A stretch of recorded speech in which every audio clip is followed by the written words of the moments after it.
you and Future have done a ton of work together. Mm-hmm. What's really the difference between working with Gucci and working with Future? Gucci is I feel all the way street and hard. He's just a guy that we didn't built, created a sound, that belongs in the rap game right now. Like, I just feel like what we have together is something unbreakable, like a Snoop Dogg and Dr. Dre. We just have created something so special that I don't think it's ever going anywhere. So being in the studio with him is just like, we doing what we supposed to do. We making our mark in the game over and over and over again with what we do. Being with Future is almost like we putting art together. We doing something different. Like if you listen to the tracks that I do with Gucci, you listen to the tracks I do with Future, they different, With Gucci, it's like real trap music. With Future, it's almost, it's orchestrated music. You hear a lot of pianos, you hear a lot of other sounds and flutes, and, it's almost like we're making, a work of art, a soundtrack or something, so. I mean, as someone who's worked with Future pretty much from the beginning, and people are fucking with Gucci, but Future went into sort of a whole different stratosphere. Yeah. And this is definitely no shot at Gucci at all. Oh yeah. But when you look at what Future's doing in terms of like the type of records he's doing, the radio play, the huge concerts and everything else like that, are you at all surprised? Not for real, cause I remember when Future had his first run, like when he did the first Dirty Sprite, when he started just bubbling the first time, it hit me in a place where it's like, man, this guy here he extra special, like he's special, and for him to kind of cool down and you don't hear from him as much, then he come back with the monster and beast mode, and you can tell he just put everything else aside and just wanted to, be the best rap star in the game. You can just tell that, that's what he was doing. So it didn't surprise me at all, man. And he still impresses me over and over and over again, man, watching this guy. Well, one of the criticisms that people have about Future is that he puts out so much stuff. Yeah. And I'll be honest, like, I've listened to pretty much all of Future's projects, mm-hmm. and like, I can't say that I heard, anything from Future that sounded as consistent as Gucci Mane's Everybody Looking project, which really sounded like, okay, this is like a project. You could tell there's almost a beginning and end. Yeah. It's got a certain type of sound. It seemed like Future is trying to get out as many albums as he can. Albums, mixtapes, whatever you want to call it. Mm-hmm. What's your take on that? I think what Future is doing is really continuing to feed his fans. Like, we do so much music. Like, I know myself, like me and Future been working, we was working on Beast Mode 16. And we didn't, just us two alone and done 100 songs. So it's like, it's cool to let all that music sit there on a hard drive. But then it's another thing, like, my fans I think the fans now, we have ADD. It's like one project you gave us last month, that ain't enough. Like, we need some more, give us some more. And I think Future he didn't tapped into that and seen like the way to stay on fire is to keep feeding these folks, keep feeding them over and over again. Or you can get, you can cool off and somebody else can come in and really kind of take the spot. So I think that's what he's doing, me personally. Well, I mean, I remember there was this, it was like this little TV thing that I saw with Leo Cohen and Young Thug.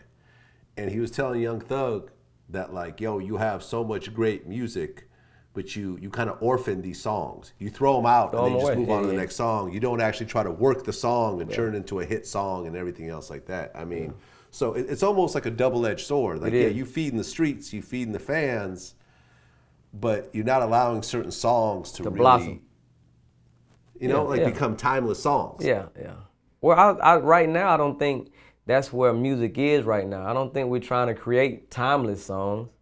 We're just trying to, we got so much in us that we want to get out that we're just trying to just keep letting it out. You know what I mean? Nowadays, I don't think a song means as much as it used to mean. You know, one song can't last you a year no more. You can't have a hit record and it's gonna last you all the way out through the year. It's like that song might last, 2 months. So it's like you just gotta keep coming with content. And nowadays, I don't think we know what the hits are. The people are choosing the hits. So we might put out 2 mixtapes and get one song out of those mixtapes that, that was actually a hit. So, that's how I go, I think. Yeah, I mean, I don't, you and I are similar ages. I don't know how I feel about that. Yeah, because I came from an era where it's like, Michael from Jackson that era. Thriller. I come from that Michael era. Jackson was putting out a mixtape every month. Yeah. But when he put out something, it was like, oh shit. Yeah. I come from that same era, but I understand me being in it right now I know for me, I have to make 10 times as many beats as I used to make. Because I got to feed so many artists, and so many artists coming out, they dropping every, 2 months. And if I want to stay on top of my game or stay, in people's faces or stay relevant, I got to make sure I'm on all these different projects. So you're going to hear more Zaytoven beats than you ever heard.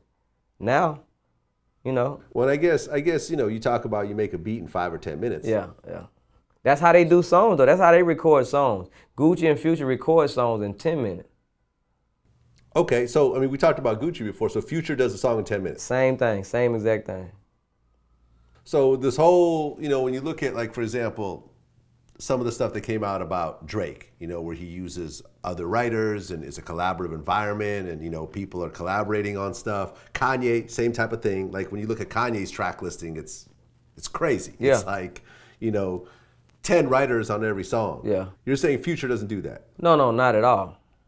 Everything that he does or everything Gucci does is off the muscle. It's right then and there, spontaneous. It's how they just going in the mic booth, man, and coming up with what they feel right then. What's the biggest song that you and Future recorded together? The biggest song? If you're talking about like for his radio play and maybe on the charts, I think it would be Real Sisters. Real Sisters? Yeah. Okay. And that song came together in how long? No time. It's just like, Zay, give me some beats or make a beat. And after I make the beat or give it to him, he go in the mic booth and record it. And it's like, okay, that song hard. Pull up another beat. I'm finna do something else, So that's just it's just that quick, that when we recorded that song. Okay, and you and Future are working on Beast Mode 16? 16. Okay, and how far along are you on that project? I was with Future maybe 3 weeks ago, and he was saying like, I want to keep recording songs, but if it came to it, I need to drop right now. We done. I got, I'm confident in what we got right now to drop another Zaytoven and Future project. So. Okay, so you guys are done. Well, yeah, we're really done. But we keep working though. It's like I think Future is the guy. Like once I send him some beats, maybe while he on the road, and it's a pack of beats that he really like, it's a new vibe or a new wave. He like, man, keep feeding me more. Feed me more of this every day. So it's been times where I'm at my little boy basketball practice or something, and he like, Zay, I need some more beats. I need some more beats. And it's like, well, man, it's a million producers around. Like, you need some more for me again? So, and that's, I think, when he just, when he locked in on a producer sound or what we got going on, that's what he want over and over again. Well, at one time, Metro Boomin did an interview, and he called you the greatest of all time. No, he said that? Man, Metro Boomin. That's why I love Metro, man. Humble guy, I like Metro. And he the hottest thing smoking. That's what's up. Okay, so yeah, he said it was a Red Bull interview. And Metro said, really, Zay, the Godfather, just flat out. Yeah. I was there. I was lost for words, man. I didn't even know what to say that he would say that or he looked at me like that. Yeah, and Metro, like right now, is sort of like, you could say he's kind of the hottest producer right now at this very moment, Yeah, and the Future line definitely didn't hurt. Yeah, he is. If Metro don't, it's almost like, I'm not saying specifically on a musical level, but like on a exposure. Exposure level, he is. He definitely is. Yeah, and he called you the Godfather. Come on, man. That's why I rock with Metro so much. What do you think about the whole situation? Man, my point of view, man, I really feel like they tried to paint a bad picture on my brother and tried to make him look like he was a hater. It was some envy, jealousy type shit, you know what I'm saying? And actuality, you know what I'm saying? Bro been having this shit, man. He been in the condo. I got my hat on and I had my Coke bottles up under my hat. And I'm sitting at the dinner table like an asshole with the hat on, knowing she gonna tell me to take it off. And I'm just sitting there just gulping down, you know, in my zone. She said, take that goddamn hat off at the dinner table. I'm like, come on, Mom. Coke everywhere.